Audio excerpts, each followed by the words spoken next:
Welcome back to Talking to the Walls podcast. I'm your host, Giovanna, aka your friend, and this week's episode is Imposter Syndrome, Self-Sabotage, and Hustle Culture. So, this year is 2020, and a lot of things have happened, and I just want to talk about these three things in one episode simply because I think they all complement each other very well. Let's start with imposter syndrome. Imposter syndrome is something I believe most people, including myself, face, and we never really knew the name for it, or at least I didn't until now. Imposter syndrome is when an individual doubts their accomplishments or talents and has a persistent internalized fear of being exposed as a fraud, mainly because you don't feel as though you deserve the title or you feel like you didn't do enough work to earn the title. For example, let's say I don't feel confident enough in being a doctor, even though I went to med school, I graduated top 5 of my class as an example, and I just don't feel good enough. I don't feel like I did enough in order to get the achievement of being a physician, of being an MD.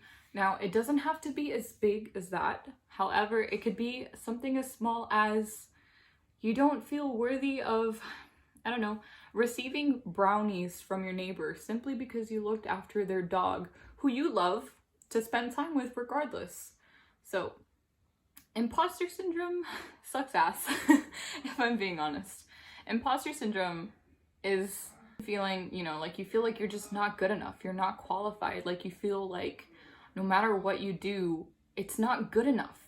And I feel like those feelings of not feeling good enough or feeling like you still have more to do in order to earn the same right, despite doing so much already, right?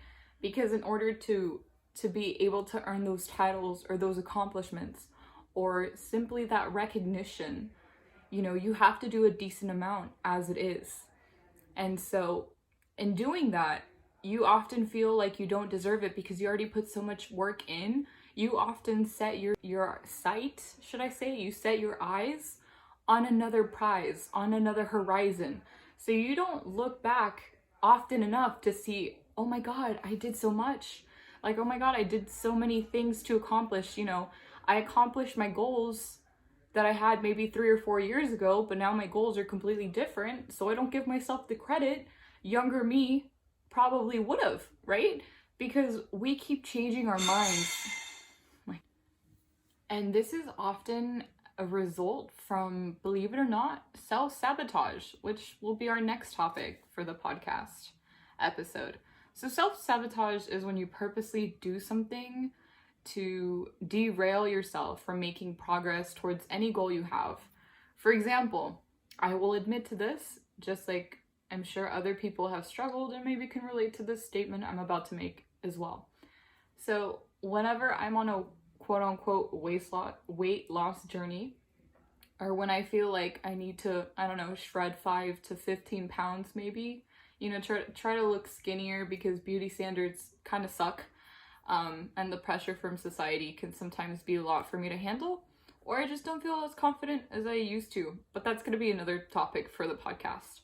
But talking about that, I sometimes self-sabotage by binging. Okay, I will sometimes eat very healthy, and then I'm not hungry. I'll tell you that right now. I'm not hungry, but I'll go to my pantry and eat these popcorners. Like, they're like these healthy alternative chips made from popcorn, like in a chip form, and I'll start eating the entire bag in one day. Or like I'll just eat to the point where I overate and now I feel sick to my stomach. And I do this because I subconsciously don't think I'm worthy of sticking to my goals. Like, I start to self-sabotage by making it so that it's hard for me to stick to a healthier lifestyle, or it's hard for me to get to where I want to be simply because I don't feel worthy. And that sounds so silly to admit, but it's so true. Like, I do this sometimes. And it's not just with like weight loss or eating sometimes. Sometimes I self-sabotage by not doing enough. Like, let's say I have an exam. Oh my god. Oof. I'm really exposing myself out today. Let's say I have an exam for, I don't know, physics, right? Because I'm in physics right now. And let's say I know this exam is in 2 weeks. I won't study because I think, or if I study, but I don't really understand the material. So I'll be like, yeah, I get this. Okay, cool. Yeah, let's do practice problems. Wow, I'm doing so good. But I'm not really getting it. You know, I'm like looking at how to do it. I'm using Chegg. I'm looking at step by step, and I'm telling myself I understand how to do it when in reality I don't. And then I put off studying, right? Because I think I'm good at it. And then I had the exam a day away, and then I feel completely useless, and I feel like I've wasted my time, and then I feel like I was meant to fail.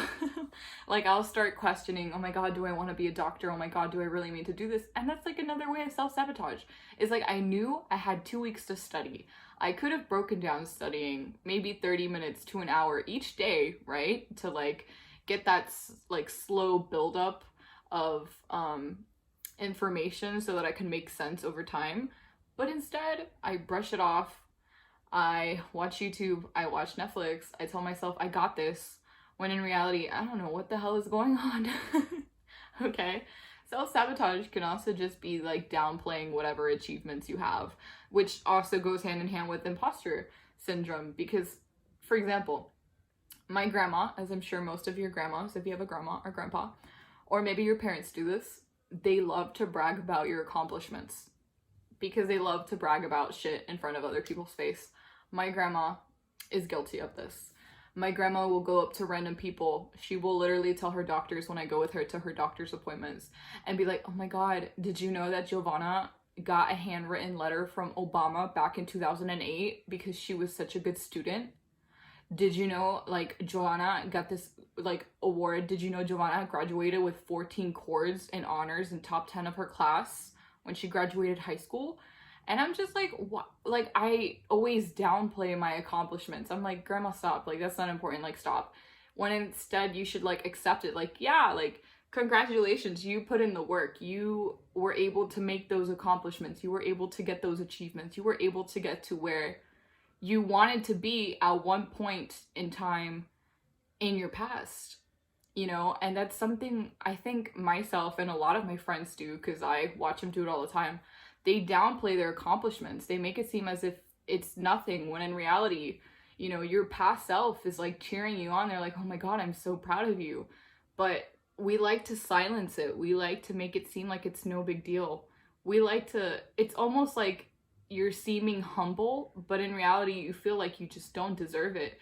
Like, you feel like you don't deserve the praise because you feel like you didn't do enough. And that, baby, that right there is self-sabotage hand in hand with imposter syndrome. In case you were, like, still confused on the topic. So, you know, like, another thing, let's say self-sabotage, and I feel like I'm going to call a lot of people out doing this. Let's say you're trying to move on from an ex. And let's say you know this person's really toxic for you. And let's say you're looking good, you're feeling happy, it's been months, whatever. You're focusing on yourself. But out of nowhere, you get a text message of, hey, I miss you. And you're like, oof, oh, I don't know if I should talk to them. Part of you misses them, part of you starts to romanticize the happiness you felt when you were with them. And then part of you is like, no, I deserve better. Like, you know damn well you deserve better. You don't want to go into that toxic environment. But then you go back. You go back into that toxic environment, even if it's for a one-night stand, for an hour, for whatever it is. And you do it to self-sabotage yourself in the aspect because you feel like you can't do better.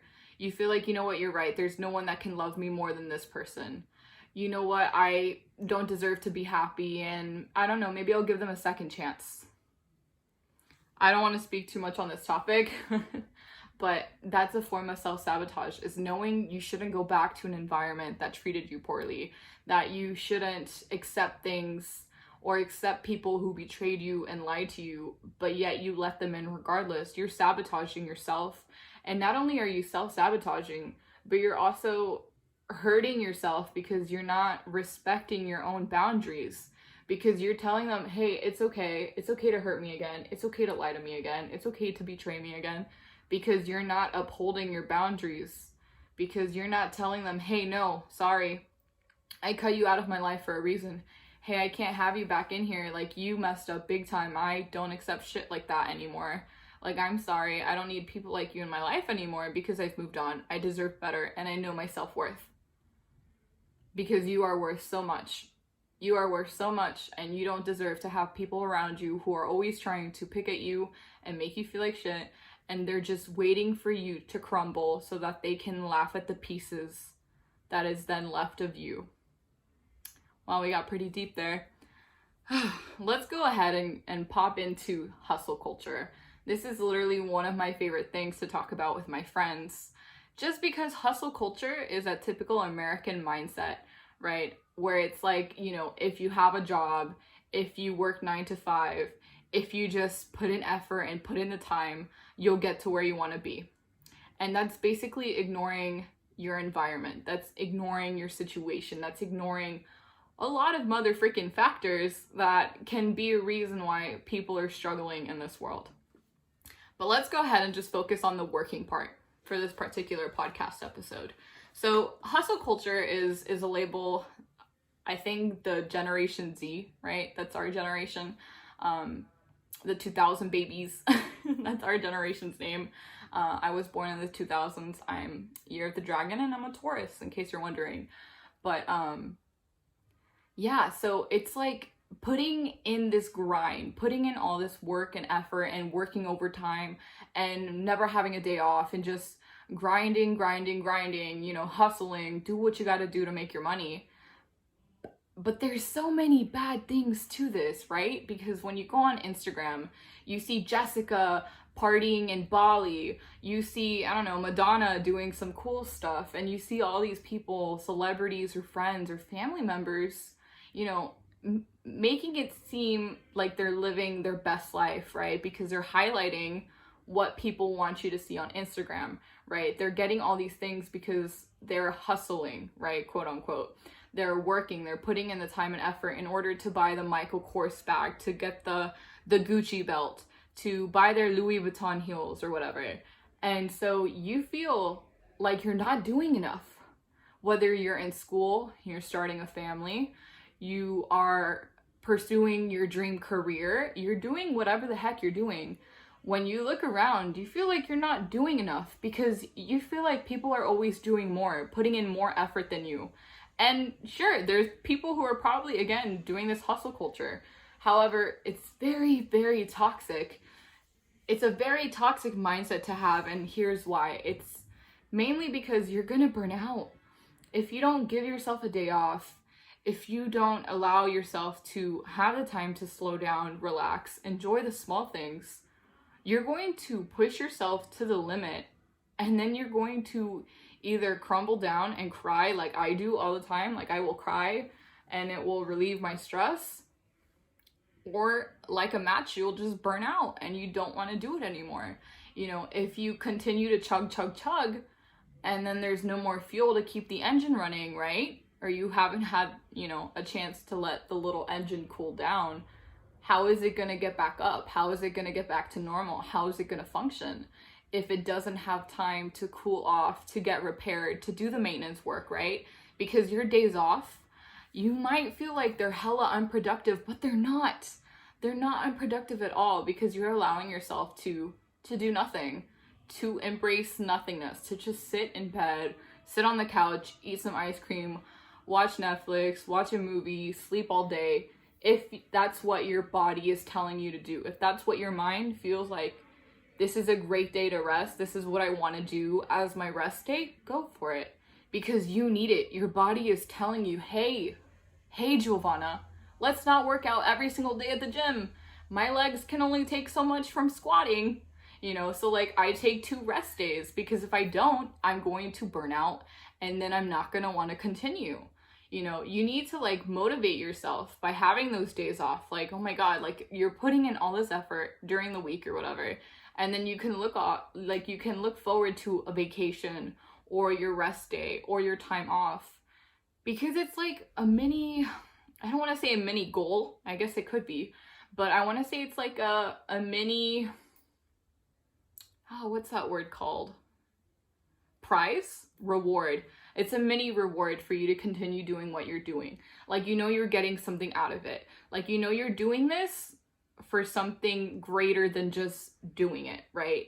And you often get motivated by thinking, oh my God, this is gonna be, like, I'm so excited for my vacation. My vacation to Bali is gonna be amazing. I don't know why I keep saying Bali. I really wanna go there and, you know, take some yoga classes. I think that'd be really cool. But, you know, it's like you have something that you're looking forward to, so you're working your ass off in order to get there, because it's serving the purpose as motivation. You know, it's motivating you even when you don't feel like doing it, even when you're procrastinating and, you know, you feel sluggish and you're mad at yourself because you're being so unproductive.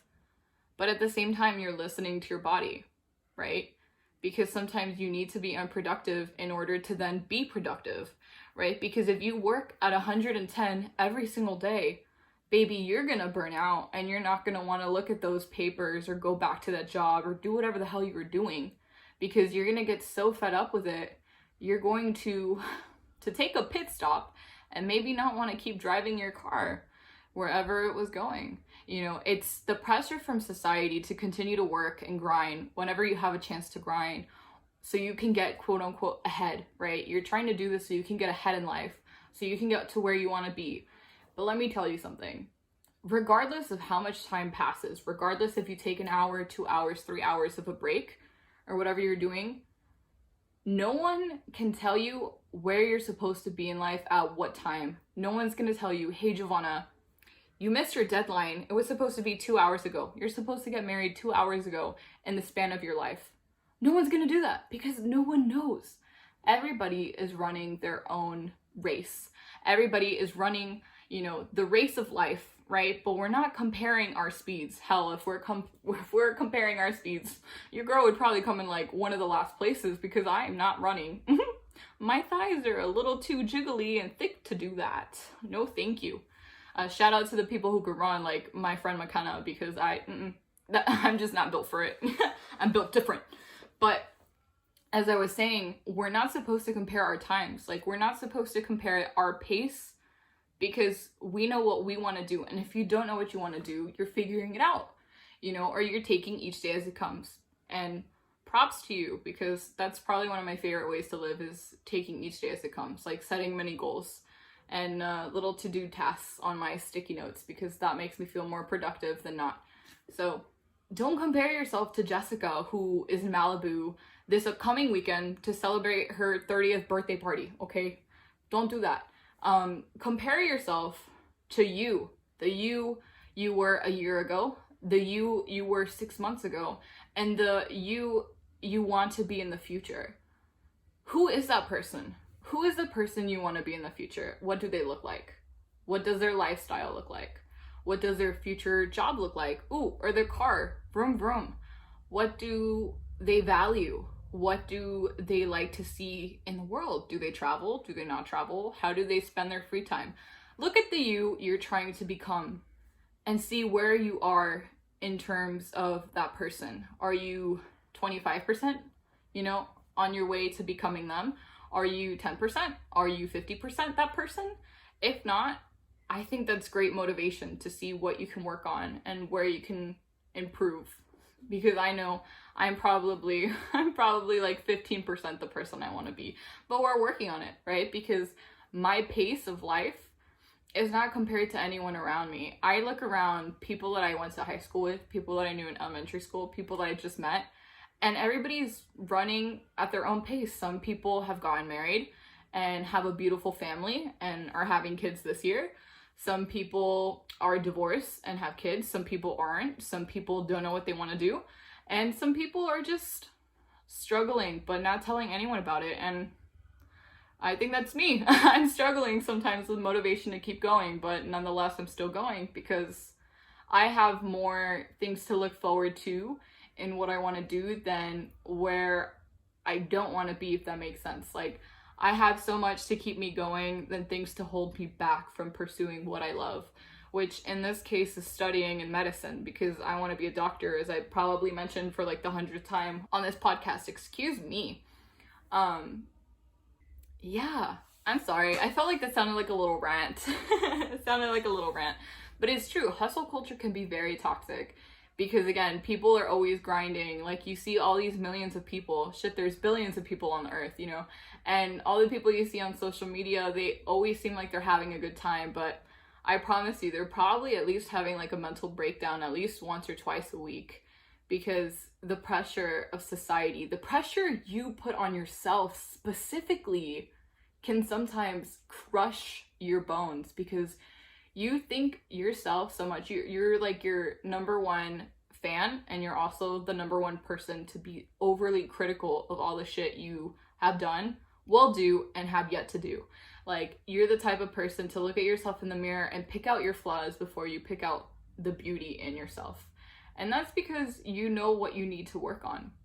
So I think I'm gonna go ahead and end it there. But I do want to say that one of the best quotes that I read from Pinterest, because I have a Pinterest board with so many quotes because I love them. They're super nice to have and just read whenever you're bored and need some motivation, like me. And the one that I liked was, it had like a cute little like dot on a map, and it said, "You're exactly where you need to be." You know, things aren't happening to you, they're happening for you. There's always lessons in life. There's always things you have to overcome in order to get to the next point of the chapter, the next point in your life.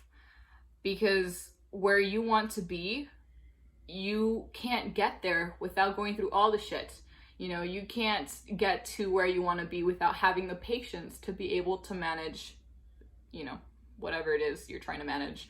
You know, you need compassion, you need whatever the hell you need in order to get there. And so the universe is putting all these things to show you lessons so that you can get the wisdom in order to then apply it correctly and utilize it in the best way you can.